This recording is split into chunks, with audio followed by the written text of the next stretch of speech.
Monday Night Football, which we will be live for, and nobody will be splashing the pot on me in this game, or they'll be outright muted because the Philadelphia Eagles are going to take the field, and the second-place Philadelphia Eagles, which I've gotten to say the first-place Eagles for a long time, going to take on Seattle. 6 out of every 10 tickets here coming on Seattle opened up at 5.5, still sitting at 5.5, even 5s at some outlets. Lane Johnson goes down. And here's the part where I like to talk about. I like the Philadelphia Eagles, the hometown team, to get more information in than just about everybody else. But following through Twitter, sometimes we react to big names and who's actually going to be available. So the first thing you see is, oh my God, Lane Johnson's out there, not going to be able to block anybody. This is Lane Johnson's worst year as a professional, barely being able to finish games. And he said it, I have a stress fracture in my ankle and it basically has collapsed on me. So you're really getting him for 5 to 6 to 10 plays, 15 plays maybe, then he leaves the game. Now, he's going to be out for the rest of the year, which isn't necessarily a bad thing because, again, you're not leaving the best right tackle and say, he's just going to be out this game, we're really going to miss him. He hasn't been elite for the entire season, so it's not that big of a downgrade. You know, it is an upgrade. Jason Peters got evicted from the left tackle position that he got ran over last week, so now he's going to be the right guard.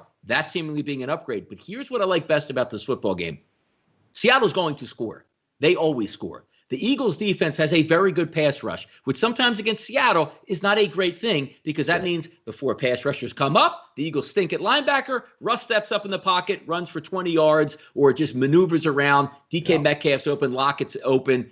You get an extra couple of days to prepare and get healthy since they played on that Thursday night football game. They will score. But the Eagles will score against Seattle team also. Early in the week as you're watching, being a meteorologist, rain in the forecast, just saw what the Eagles did in the rain. I don't trust them in the rain. First of all, it's going to be a light sprinkle rain, but majority of the rain will be out here in mid-afternoon here in Philadelphia. So as the day goes on, 60 degrees, light winds, the Seattle team coming to town. They'll score, the Eagles will score. I don't know why it opened up at 53 and now sits at 49.5 at bet 365 in New Jersey. Trust me now. This game's going over the total. Both of these teams will be in the mid-20s, and you'll thank me later as a 49.5. You'll be like, Russ, 49.5? When he has 33 to 34 points, 35 points in the fourth quarter is what I'm looking at here. Both teams will score. I like the over more than any side in this game. Yeah, I do agree with the over, no doubt about it, but I like Seattle, and I think that it's done pretty easily. You just look at what Carson Wentz does against good teams or what the Eagles do with Carson Wentz at quarterback. Not very good. I know they're at home. I just don't see any way they stop Seattle. The weakness for Seattle is their defense. Do you trust the Eagles offense to come out there and outperform the Seattle offense? I really don't. We see them play against bad defenses and make poor decisions. I'm not quite sure what Doug Peterson's doing throughout the week, playing this sort of thing where he's lowering the confidence of Carson Wentz, who's already having a hard enough year. I mean, he's had a hard enough career. And listen, I like Carson Wentz. I don't know if I've ever seen a player try harder to win and do more with less on those occasions, making the playoffs with no weapons, no wide receivers, just trying to grind out 3rd and 4s on his own, getting smashed. Dude is the epitome of effort, but he also makes bad decisions. He's not really accurate.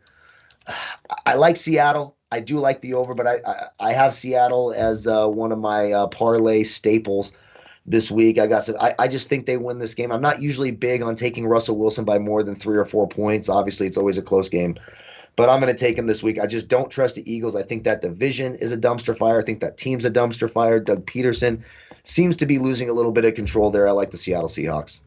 Yeah, Seahawks should be able to win this game, and they're getting an extra little bump, as I said, rest-wise. See if they get Chris Carson back in that game. But you'll get enough plays from Russell Wilson and those wide receivers to really make a dent in that total. And the Eagles will come back with some decent performances because if you take a look and throw out the game, again, you take, they stunk. Everybody stinks in the rain. Cleveland stunk in the rain. 9 out of 10. Like you saw the team in Houston, right, in a dome versus Detroit. Up and down the field, dominate. 27 points the week before in a dome versus New England. But when you put them in 50-mile-an-hour weather against Cleveland, Houston scores 6 points, can't even move the football. It happens. Right. These are two bad, or I should say, I don't want to say bad defensive teams, but two teams that can be beaten. Also keep in mind for the Philadelphia Eagles, expected to get back Zach Ertz at tight end. So the offensive lineman should be decent. You should have Miles Sanders an extra week off of that knee injury.